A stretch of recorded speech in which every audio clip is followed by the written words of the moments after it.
Welcome to Storytime with Dad. Today, we will be reading Rapunzel. Long, long ago, a man and a wife lived in a cottage that overlooked a garden belonging to a witch. They would sit at their open window at the end of the day and breathe in all the perfumes of the flowers and gaze at the misty colors and say how lucky they were to live there. If only we had a child, they said, there would be nothing left in the world to wish for. Now, one summer day, the wife saw something in the witch's garden that took her breath away. It was a drift of blue Rapunzel flowers. "I must have some," she said to her husband. "Please, please, I must have some Rapunzel to eat. Fetch me some, or I might die. Please, please, husband, fetch me some Rapunzel." The husband was puzzled. "Are you crazy?" he said. "I'd have to climb into the witch's garden to get it." But it seemed that his wife was crazy with longing for the Rapunzel flower. "Please, please," she begged him, "give me that Rapunzel or I'll die." At last he gave in to her. When night came, he scaled the wall like a cat, plucked a handful of Rapunzel, and was back over the wall in less time than it takes an owl to blink. His wife made a salad of it and ate it at once. "Was it good?" Her husband smiled. "Yes," she said. "More, please. I'd like some more. I must have some more. Please, please."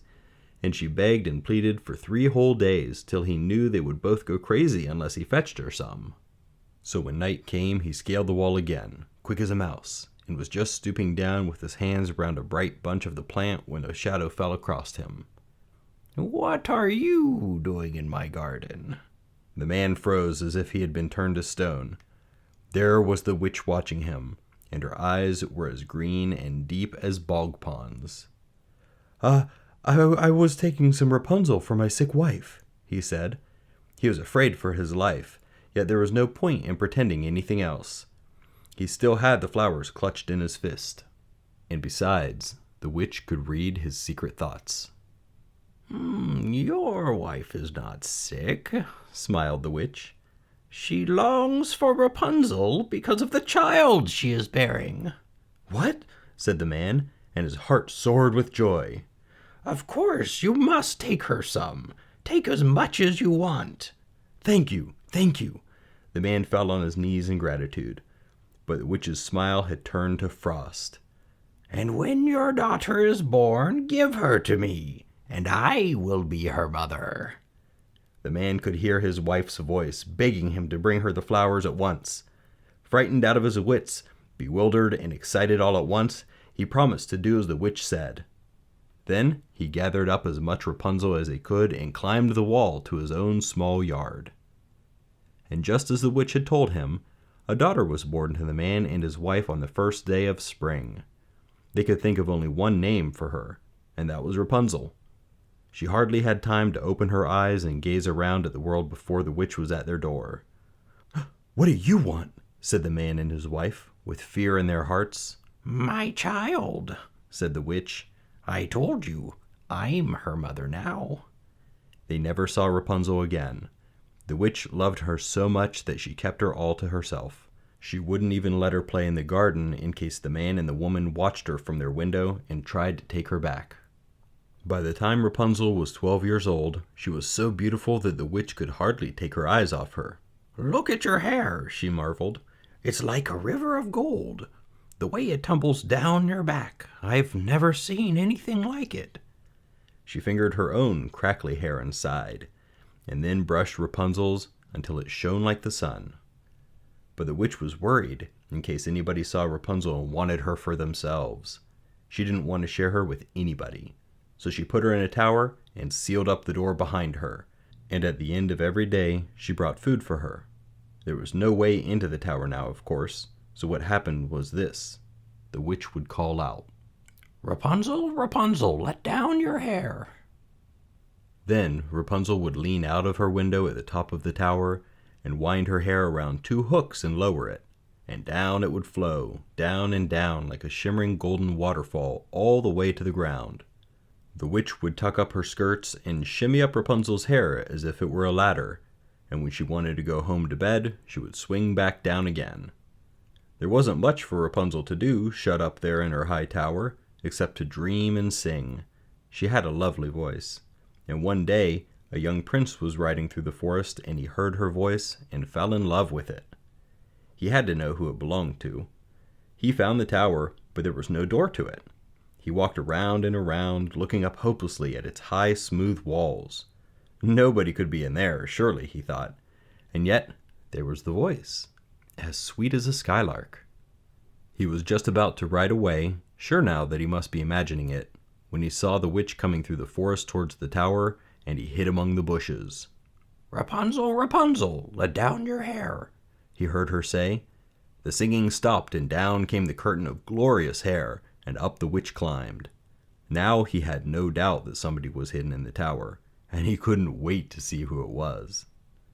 As soon as the witch had climbed down again and disappeared into the forest, the prince approached the tower. It was almost night by now, and he was a little afraid he might be under a spell of some sort.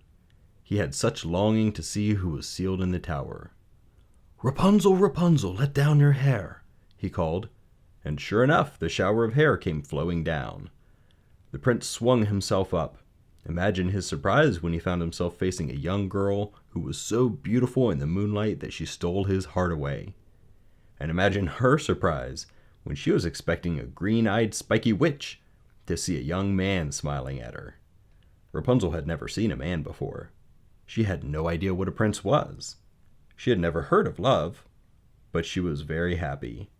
The prince stayed with her until a dawn like pearls was creeping across the sky, and when he left her, she knew that she couldn't live without him. He came the next night, and the next, and the next, and when he asked her if she would be his wife, she said yes, even though she had no idea what a wife was. "But this is no good, you know," he said. "I have a fine palace just over the hill. That's where we should be." So they thought up a wonderful plan for Rapunzel's escape. Every time the prince came to see her, he brought her some silk, and all day long when she was without him, she wove a ladder for herself. It gave her something to do while she was singing, and each rung she wove brought her a step nearer to freedom.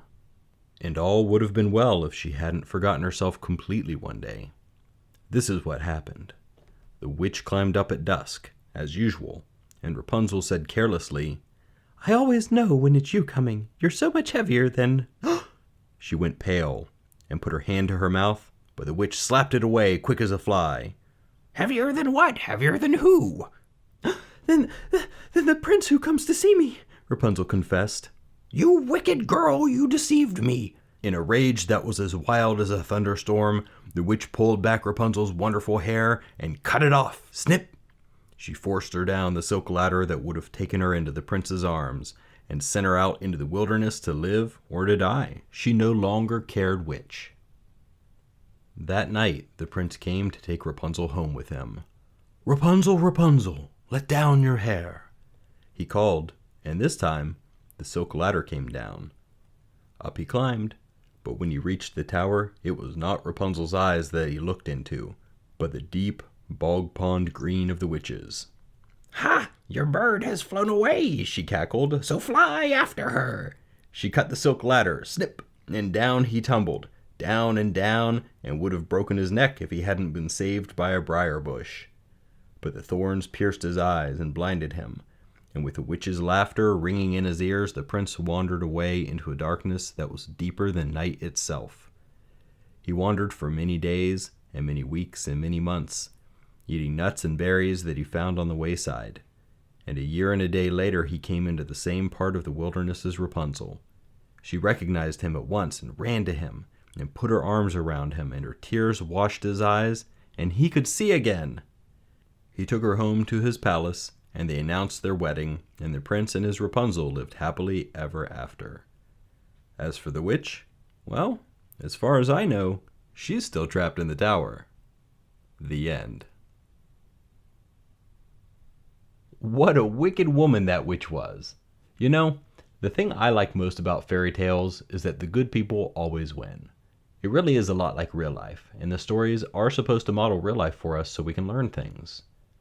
Looking back at Rapunzel, we can absolutely see that the witch gets what she deserves. She tries to take advantage of the mom and dad. Obviously, a child is much more important than some flowers to eat. But have you ever been super hungry? There's no telling what we'll do sometimes when we really want something badly, and we make some pretty bad decisions when we're hungry. This is how the witch takes advantage of them. Throughout the story, we learn that keeping our treasures away from the world in a high tower, like she did with Rapunzel, just isn't possible. The world around us is going to find some way into our lives and is going to seek out the things that we treasure. In the end, though, that was actually the best thing that could have happened.